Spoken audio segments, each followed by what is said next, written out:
Hey, my name's Benjamin Wham. This is for Professor Andrea Reganato. This is for Marriage and the Family Counseling, MM 475. This is my story. This is my genogram that I'd like to present. I really enjoyed this project. I think that I gained a lot of perspective. I learned a great deal, and I think it really just brought more clarity to me in terms of my story and how it came to be. I think my life makes more sense to me, and so I hope that you'll be able to follow me. I'm going to do my best to present this as clear as possible, gain a little better understanding about me and my story and the narrative that is my life. I'm going to start off here. I'll show you the genogram. Hopefully you'll be able to see this well. This is me. I'm Benjamin Fowler Wham. I was born in 1976. I'm 44 years old. And my parents were Benjamin Franklin Wham, and then my mom, who is Carol. Her maiden name was Perry. Her name's actually Elizabeth Carol Perry, and then of course when she was married to my dad, her last name was Wham. And I'll kind of get into their story here shortly. But anyway, I was born in 1976. In 1981, they had they had a daughter. Her name is Caroline Elizabeth. Caroline Elizabeth, and that's my sister. There she is, right there. Caroline Elizabeth Wham. And when we were younger, I believe it was right around 1982. I believe it was around 1982. My parents separated, and then about a year later, divorced. I'm gonna kind of share a lot of details because as you kind of hear my story, that event there really kind of set some things in motion and some patterns, and really kind of has played a big role in my life. But before we go up too much into that, I want to start with my father, Benjamin Franklin Wham III. He was born in 1946, passed away in 2017. My dad's parents were Benjamin Franklin Wham Sr., and then his mom was Gertrude Fowler. That was her maiden name, and of course Gertrude Wham was her name. And when he was younger, they adopted a girl, and her name was Dora. Dora Wiley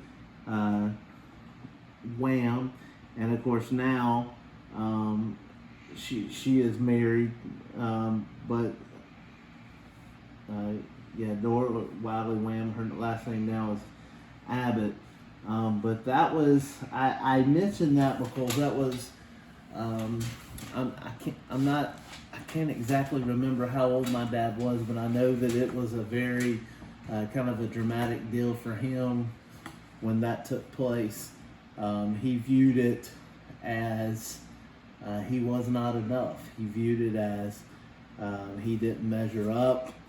He didn't feel as loved, and I believe I personally, just from talking with other family members, my grandmother died when I was 6 months old. My grandfather died when I was in the second grade. I believe I was about 7 at the time. But I really don't remember my dad being slighted. I really saw nothing but love, but I think my dad felt very rejected by that adoption. I think he was very resentful, very regretful. and as a result, there was, and you'll see I have marked it here with some symbols. He was very controlling, very manipulative, and it caused a great deal of problems in his first marriage to my mom. He was very jealous of her family, and there were many reasons there as to why they got out. There was some infidelity involved, and so they divorced. But that one root really remained for most of his life, and we saw these behaviors not only did I see it towards my mom and her family, I saw it towards myself, my sister, my half sisters, who I really consider my full sisters, and then saw it towards my stepmom and her family as well. So I am thankful, as you'll see, my dad's sister Dora, as I said earlier, that they did reconcile. That wasn't a strange relationship, but there was. You'll see the symbol here. There was reconciliation. So very thankful for that. Very thankful for that, and it definitely, I saw the hand of God at work there, and because I loved my aunt, I loved my dad, and I always kind of felt torn my whole life. So I was happy to see that relationship restored. In 1985, my dad remarried and had two daughters in that marriage. First of all, he married Carla Ray Stratton. Of course, her name now is Carla Stratton Wham. But they got married, and then they had two girls. Kara was born in 1987, and then Kaylee, who was born in 1990. I'm very close with them to this day. Hey, we got the cat in the picture. He loves to be a part, so just excuse him. We're going to keep on rolling here. He may be back. But anyway, so like I said, they had two daughters, Kara and Kaylee. When I was, I believe it was 1988, 1989, I think I was around 13 years old. And let me back up a little bit. My dad wanted custody of me, and there was a custody battle that kind of ensued for many years. And finally, I believe it was, like I said, around 1987, 1988, my mom allowed me to go live with my dad. And so that allowed me to live with my two younger, sisters. And then my sister Caroline remained with my dad, or with my mom. And so, there was visitation that would take place. Like I would live with my dad during the week, and then I'd go see my mom every other weekend, and then one day a week. And I would always be with my sister Caroline during those times of visitation.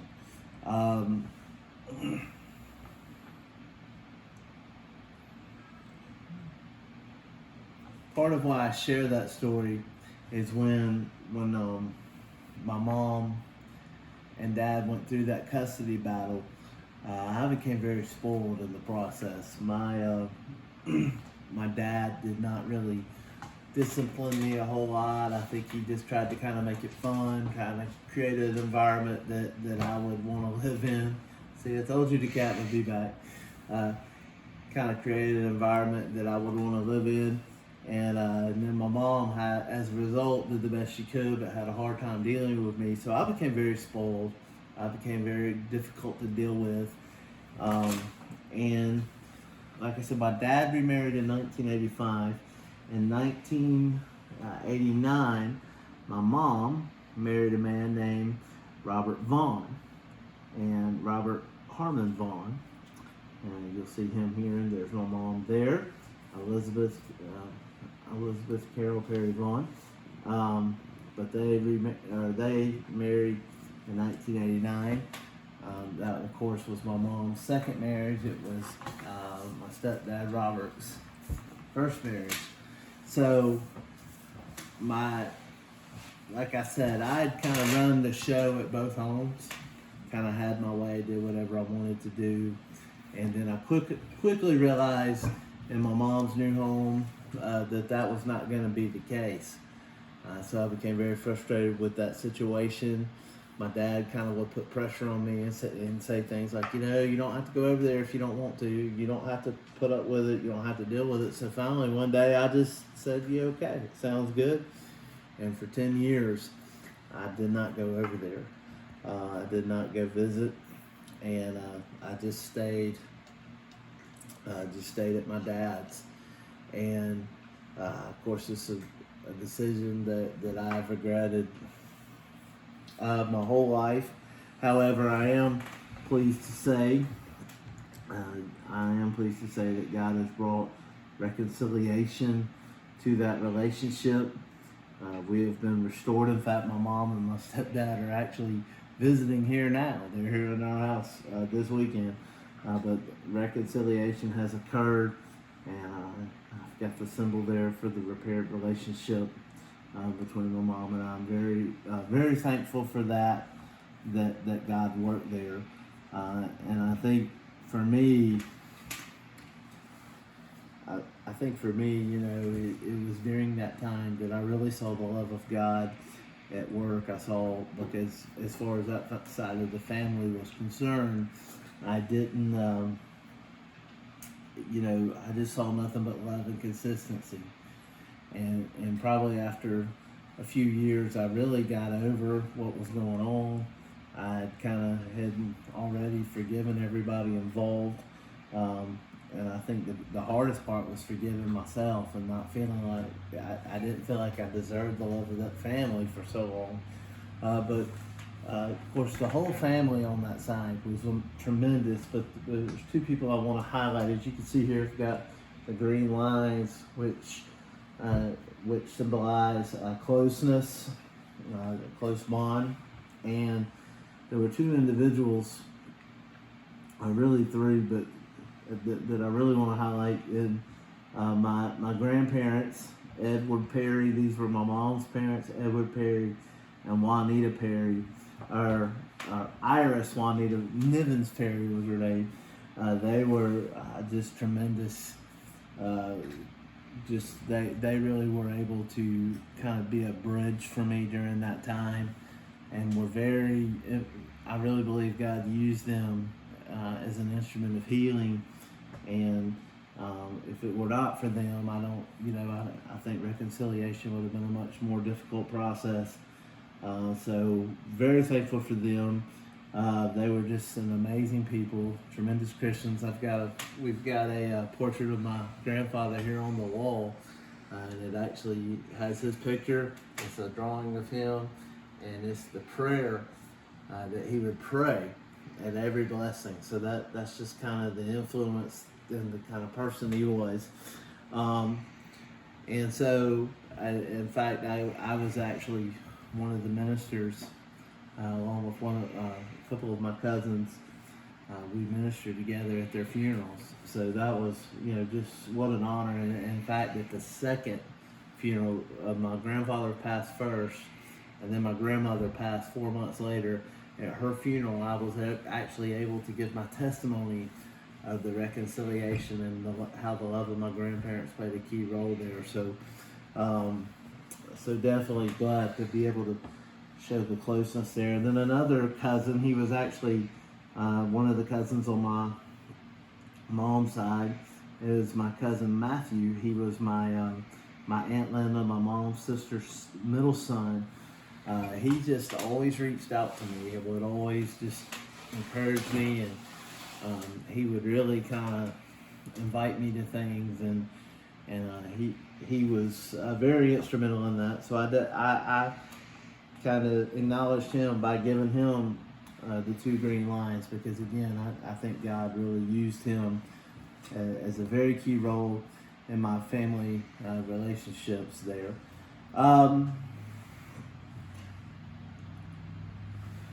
I am, like I said, I'm very close with all of my sisters, both my whole sister Caroline and then my half sisters Kaylee and Kara.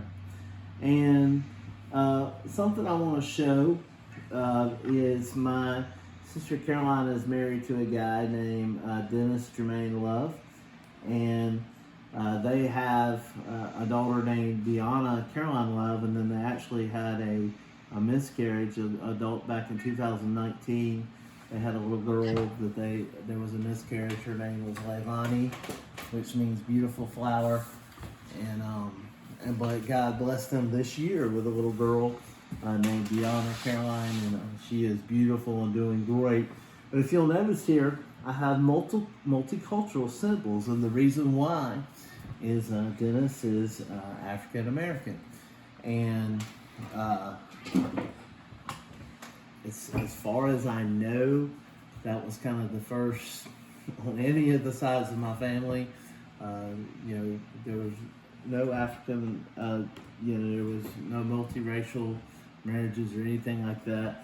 And you'll also notice there's double lines there.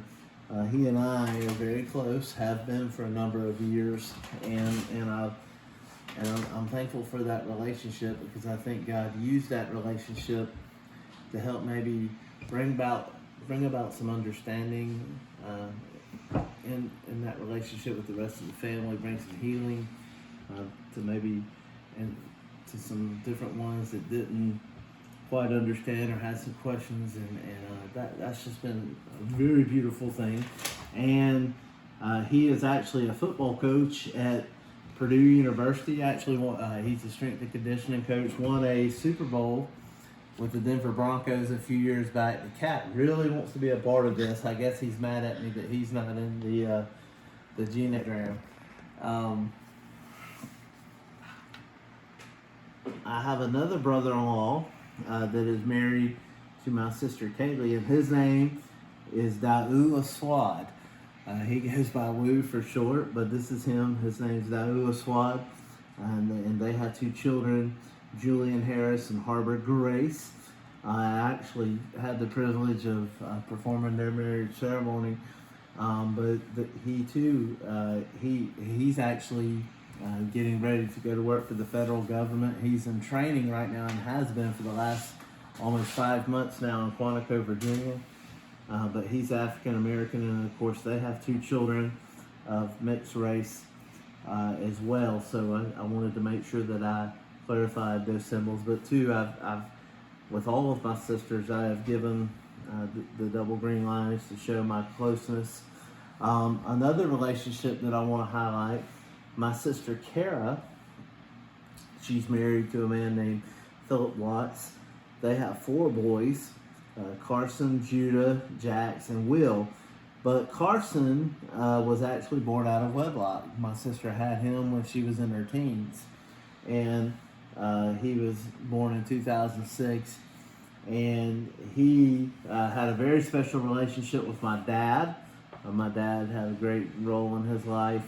And I put 2 lines there because I'm very close with my wife, and I consider him, he's like one of our kids. And I think when you have a teenage sister that has a child out of wedlock like that,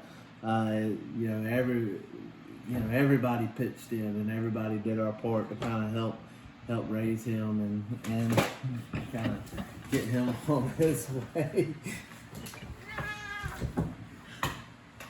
All right, he has really missed me with all this schoolwork. I don't get to spend much time with him, so he is just very jealous of me, right? Or just really after my attention. He might need your counseling, Professor Reganato. All right. So I think to kind of begin to wrap this up, this was a great experience.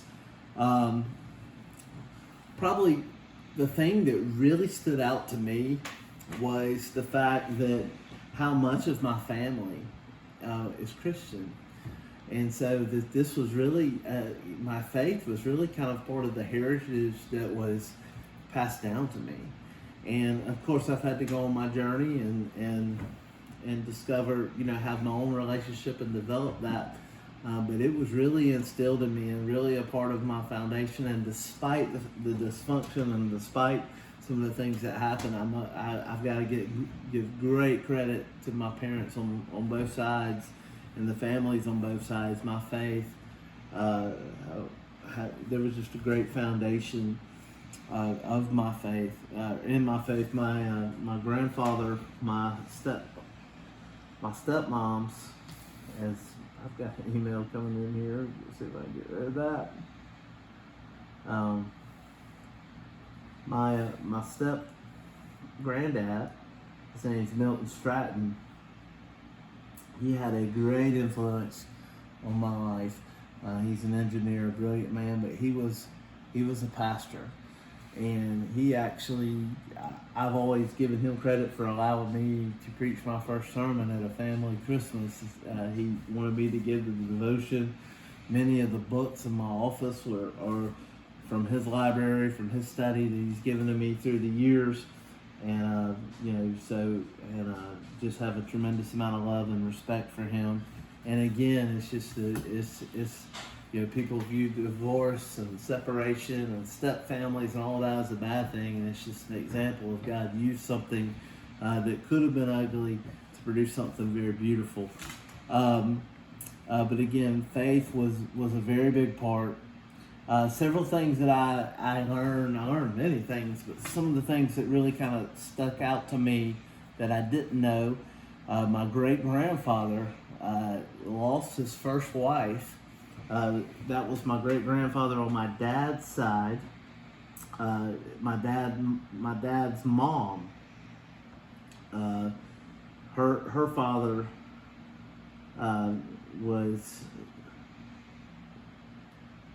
her father had his first wife.